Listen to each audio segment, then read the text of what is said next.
sejarah singkat rumah Nabi Muhammad dan tenggelamnya Fir'aun. Harap tenang, selamat menyaksikan.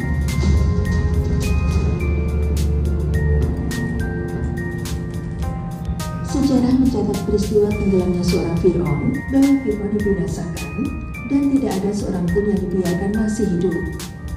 Dalam kitab Taurat dan Zabur juga tidak memberikan perincian mengenai apa yang terjadi terhadapnya setelah itu. Meski demikian, Al-Quran punya satu kelebihan yang tidak Di Mekah, Nabi Muhammad SAW dilahirkan, dibesarkan dan diutus menjadi seorang Rasul terakhir di muka bumi. Melalui video ini, kami sajikan peta Mekah saat awal datangnya cahaya Islam di zaman Rasulullah SAW.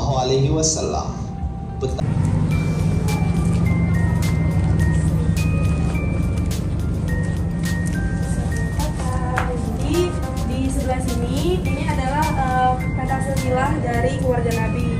Kalau kita lihat, ini kalau kita perbesar dari Nabi Muhammad turun ke Siti Fatimah dan juga Ali bin Abi Thalib. Dan di sebelah sini kita kenalan lagi nih barang peninggalannya Nabi. Jadi replika sendalnya Nabi ini, jadi untuk sendalnya Nabi sendiri ada dua riwayat mengatakan bahwa riwayat pertama mengatakan seperti di penjelasan di sebelah situ, sendal ini terbuat dari kulit sapi yang tidak berbulu. Namun riwayat kedua mengatakan sendal ini berasal dari pelepah kurma. Kemudian yang kedua ada sorban Nabi. Di sorban Nabi ini yang berwarna hijau. Kenapa berwarna hijau? Karena Nabi itu sangat menyukai warna hijau. Kemudian kita ke sebelah sini nih terlebih dahulu. Ini adalah peta yang dimaksud oleh Letnan Kolonel Abdul Aziz bin Ahmed tadi. Jadi peta inilah yang beliau buat, peta hijrah Nabi dari kota Mekah ke kota Madinah. Adapun dua jalur yang berbeda, jalur yang hitam adalah jalur umum yang biasa kita gunakan ketika kita dari kota Mekah menuju ke Madinah. Kemudian jalur yang putih yang berwarna itu adalah jalur Nabi yang Nabi gunakan. Jadi jalurnya berbeda dari jalur utama. Kenapa demikian? Karena Nabi itu ketika ingin ke kota Madinah menyebarkan agama Islam, Nabi itu ingin dibunuh, makanya memilih jalur yang berbeda. Adapun tempat peristirahatan Nabi sebelum tiba di Madinah adalah di kemah Ma'bah. Ma'bah ini. Jadi disinilah Nabi itu untuk beristirahat karena ini jaraknya jauh banget dari kota Mekah ke Madinah. Kemudian setelah di sini Nabi tiba dulu di Kuba yang ada di sebelah sini. Jadi di Kuba inilah Nabi mendirikan masjid pertama umat Islam. Kemudian setelah tiba di Madinah baru Nabi membangun Masjid Nabawi. Nah, kemudian kalau kita seperti apa sih kota Madinah zaman dulu, maka kita bisa melihatnya di sebelah sini. Nah, kota Madinah pada pertama kali Nabi tiba. Jadi gambarannya sangat sederhana seperti ini. Nah, Nabi itu tepat berada di depan sebelah situ. Kemudian rumah pertama yang Nabi tinggali sebelum Nabi membeli tanah dijadikan Masjid Nabawi adalah rumah Abu Ayyub Al-Ansori yang berada di sebelah sini yang ada tingkat 2. Jadi rumah inilah rumah tempat tinggal Nabi pertama kali. Kemudian setelah di situ Nabi membeli 2 petak tanah dari saudara kembar Sahil sama Suhail, yang dimana satu petaknya dibangunkan Masjid Nabawi dengan luas 50 kali 50 meter persegi dengan tinggi 3,5 meter. Kemudian satu petaknya lagi dibangun Nabi, yaitu rumah Nabi bersama Siti Aisyah, kemudian rumah istri-istri Nabi dan juga rumah putri Nabi beserta sang menantu. Jadi dari rumah Nabi ini, rumah Nabi yang di sebelah sini yang bersama Siti Aisyah, ada pintu kecil yang dimana mengarah langsung ke mimbar Masjid Nabawi yang berada di sebelah situ. Jadi ada pintu kecil nih, karena rumah Nabi itu dinding berbatasan langsung dengan Masjid Nabawi. Kemudian kalau kita ingin tahu seperti apa sih rumah Nabi, nah rumah Nabi itu perlu diketahui ketika rumah Nabi itu diperbesar, jadi di ruangan tersebut ada 2 ruangan. Yang pertama itu kamarnya beliau yang beliau tinggal bersama Siti Aisyah, yang kedua adalah ruang tamu. Kemudian dari kamar sinilah ada pintu kecil yang di sebelah sini kalau kita bisa melihat yang mengarah langsung ke mimbar Masjid Nabawi. Ini adalah kamar Nabi ketika Nabi masih hidup. Kemudian berbeda lagi ketika Nabi telah wafat. Nah, ketika Nabi telah wafat, para sahabat ini bingung di mana sih seorang Nabi dimakamkan. Kemudian Siti Aisyah berkata kepada para sahabat bahwa Nabi itu pernah berpesan ingin dimakamkan di mana beliau wafat. Nah, beliau itu wafat tepat di atas kasurnya. dan juga di pangkuan Siti Aisyah. Makanya ketika Nabi meninggal, kamar ini berubah menjadi seperti ini, yang dimana tempat kasur ini tadi digeser ke sebelah sini dan dijadikan makam Nabi Muhammad. Dan juga Siti Aisyah tetap tinggal di kamar tersebut berdampingan dengan makam. Kemudian dua dinding sini sama samping sininya.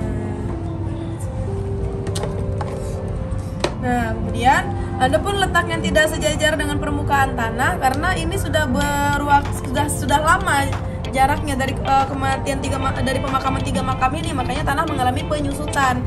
Kemudian pada masa pemerintahan Umar bin Abdul Aziz, Al-Walid bin Abdul Malik memberi surat bahwa beliau telah membeli rumah-rumah istri Nabi dan juga rumah putri Nabi yang dimana akan dimasukkan ke batas-batas Masjid Nabawi. Makanya makamnya Nabi ini dibangunlah kembali oleh Umar bin Abdul Aziz. Jadi Umar bin Abdul Aziz itu membangun untuk pertama kalinya tembok segi 4 seperti ini yang berbahankan batu hitam yang sama persis bangunan di Ka'bah Mekah. Nah, orang yang terakhir melihat makam Nabi ini adalah pada masa pemerintahan Umar bin Abdul Aziz sebelum dibuat tembok seperti ini. Karena setelah dibuat tembok ini, kita tidak bisa mengakses ke dalamnya karena ini dibuat tanpa pintu, tanpa jendela. Kemudian di bagian atasnya dikasih penutup seperti ini. Nah, adapun titik hitam di sini, ini adalah akses lubang atau akses udara yang dimana ceritanya Siti Aisyah tadi membongkar atap rumah beliau. Makanya ini tetap dipertahankan. Jadi hanya lubang yang di sinilah satu-satunya akses udara bisa masuk ke area makam tersebut. Kemudian bentuknya ini kan seperti kotak seperti Ka'bah. Banyak orang yang mengira ini adalah Ka'bah kedua. Bahkan pada masa itu pun banyak orang yang telah keliling atau tawaf di area makam tersebut, padahal ini area makam. Kemudian pada masa pemerintahan yang sama, di masa pemerintahan Umar bin Abdul Aziz, pada tahun 91 Hijriah dibangun kembali lapisan kedua dari tembok ini, yaitu tembok berbentukan pentagonal seperti ini dengan maksud agar tidak ada lagi yang keliling atau tawaf di area makam tersebut. Kemudian pada masa pemerintahan Sultan Baibar Al-Khair dibangunlah kubah kecil seperti ini yang untuk menutupi bagian kubah pertama tadi. Namun untuk kubah kecil ini pertama kali dibuat itu dari kayu yang berlapiskan timah. Namun pada tahun 881 Hijriah dan juga 886 Hijriah terjadi kebakaran yang dimana menghanguskan bagian atas kubah tersebut, bagian atas dinding ini, dan juga membuat kubah ini meleleh. Maka kubah ini diganti menjadi batu berukir. Namun kalau kita perhatikan ada lubang di sini.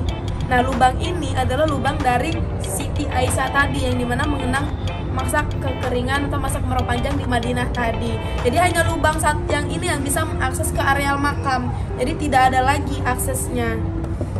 Kemudian pada masa pemerintahan selanjutnya dibangun lagi lapisan tembok ketiga yang dimana dengan tujuan agar tidak ada yang bisa mengotak-atik makam, karena pada dasarnya makam Nabi Muhammad ini dari zaman dulu hingga zaman sekarang pun masih banyak orang yang ingin meneliti jenazah Nabi tadi. Makanya dibangun kembali pada masa pemerintahan selanjutnya tembok ketiga yang dimana yang berlapiskan kain hijau yang berlafazkan la ilaha illallah Muhammad Rasulullah. Jadi inilah yang biasa kita lihat, kain hijau inilah ketika kita ke makamnya Nabi yang biasa kita lihat, bukan makamnya Nabi. Kemudian kalau kita perhatikan di bagian kecil sebelah sini, ini adalah kasur dari Siti Aisyah tadi yang diabadikan. Kenapa? Karena inilah yang menggambarkan sosok wanita solehah yang menemani Nabi hingga akhir hayatnya. Bahkan ketika Nabi tiada pun dia tidak pernah meninggalkan rumahnya tersebut. Dan setelah seperti ini kan bingung nih, di mana sih acuannya makam Nabi dan juga makam dua sahabat. Kalau kita perhatikan ada di sebelah sini. Ada titik 3 yang dimana titik pertama ini mengarah lurus sejajar dengan makam Nabi Muhammad. Kemudian titik kedua sejajar dengan makamnya Abu Bakar. Yang ketiga sejajar dengan makamnya Umar bin Khattab. Kemudian dimodernisasikan kembali dengan bangunan yang biasa kita kenal seperti ini untuk melindungi seluruh areal makam dan juga kasur dari Siti Aisyah tadi. Makanya ketika kita ke makam Nabi, ketika laki-laki biasanya akan langsung ke sebelah sini, kalau perempuan biasanya akan mengarah ke sebelah sini. Dari sinilah kita bisa mengintip dari lubang 3 lubang ini yang disediakan mengacu ke sejajar dengan 3 makam tersebut. Nah, kemudian kita lanjut ke itu ada banyak, ada lebih dari 20. Namun yang terkenal ada 9, dan dari 9 itu ada 2 pedang yang memang punya sejarahnya panjang. Yang pertama ada pedang Zulfikar, yang kedua ada pedang Al-Bahtar. Nah, pedang Zulfikar ini bahkan kita sampai sekarang masih belum bisa mengetahui pasti bahwa pedang ini berasal dari mana. Kenapa? Karena ada 2 riwayat yang mengatakan pedang ini pedang mukjizatnya Nabi, dan dimana ketika Nabi mematahkan ranting kurma dan mendapatkan mukjizat dari Allah, dirubahlah menjadi sebuah pedang. Kemudian riwayat kedua mengatakan bahwa pedang ini adalah pedang hasil rampasan masa perang Badar. Dan perlu diketahui juga, hanya pedang Zulfikar inilah yang memiliki 2 mata. Jadi selain sekian banyak pedang Nabi, hanya Zulfikar yang memiliki 2 mata. Kemudian setelah Nabi wafat, pedang ini diturunkan kepada Ali bin Abi Thalib, sang menantu sekaligus sepupu. Makanya itu biasa dikenal dengan pedang Ali. Nah, ketika sama Ali, pedang ini disebut dengan pedang kemenangan. Kenapa? Karena ketika Ali bin Abi Thalib menggunakan pedang ini, maka ketika perang kemenangan akan menghampirinya. Kemudian yang kedua ada pedang Al-Bahtar. Nah, pedang Al-Bahtar ini adalah pedang para nabi. Kenapa pedang para nabi? Karena sebelum Nabi Muhammad yang menggunakannya, ada terlebih dahulu Nabi Daud, yang dimana Nabi Daud itu merebutnya dari pemilik aslinya, yaitu seorang yang bernama Jalut. Jadi Jalut ini menyalahgunakan kekuasaan pedang tersebut, makanya Nabi Daud merebutnya agar pedang tersebut tidak disalahgunakan. Pada masa perang Badar. Nah, ini adalah aplikasi dari busur panah Nabi pada masa perang Badar, perang pertama umat Islam.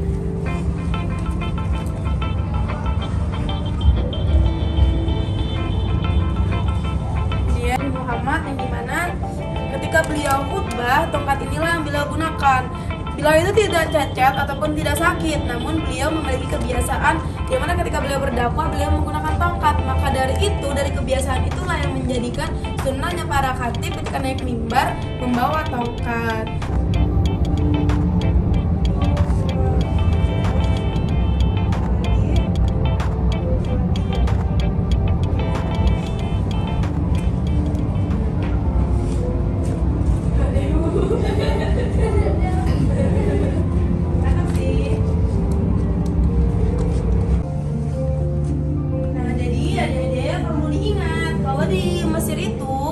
Seorang raja disebut Fir'aun, kalau seorang ratu disebut Cleopatra. Jadi Fir'aun sama Cleopatra itu bukan nama orang, melainkan sebutan raja atau ratu.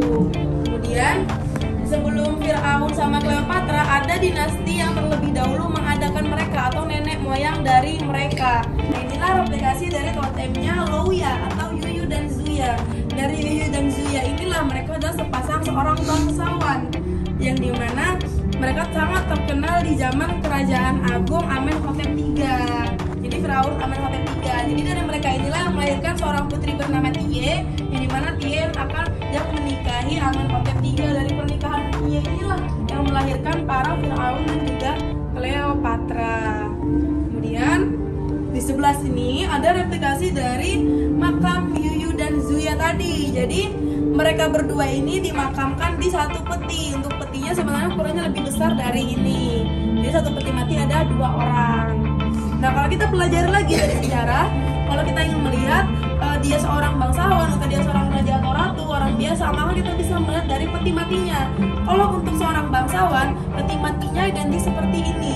Ada sebuah peninggalan yang hingga saat ini kita kenal, yaitu guci atau kendi, yang dimana berbahankan silika atau bahan pembuat kaca. Karena pada masa itu guci atau kendi itu biasanya dibuat dari tanah liat. Nah, dari peradaban mereka inilah pertama kalinya dibuat dari bahan pembuat kaca. Makanya ketika kita sekarang mengenal guci dari bahan keramik, kaca, semi keramik, semi kaca, itu dari peradaban mereka terlebih dahulu. Kemudian yang di sebelah sini ada replikasi dari sendal emasnya Fir'aun. Jadi kalau kita pelajari sejarah lagi, bahwa ketika peninggalannya Fir'aun ini biasanya barang-barangnya identik dengan barang-barang yang berlapiskan emas. Jadi sendal Fir'aun itu biasanya dia gunakan, ada yang mengatakan dia menggunakannya hanya 1 kali 1 hari, jadi setiap harinya berbeda. Kemudian yang di sebelah sini ada replikasi dari belati hitam Fir'aun, yang dimana belati hitam ini juga punya sejarah sejarah hingga saat ini tidak ada yang bisa memecahkan belati ini terbuat dari apa. Karena pada dasarnya belati itu ketika 1 tahun saja pasti ada mengalami bercak karatan. Namun ini 3.300 tahun lebih tidak mengalami bercak karatan sedikitpun.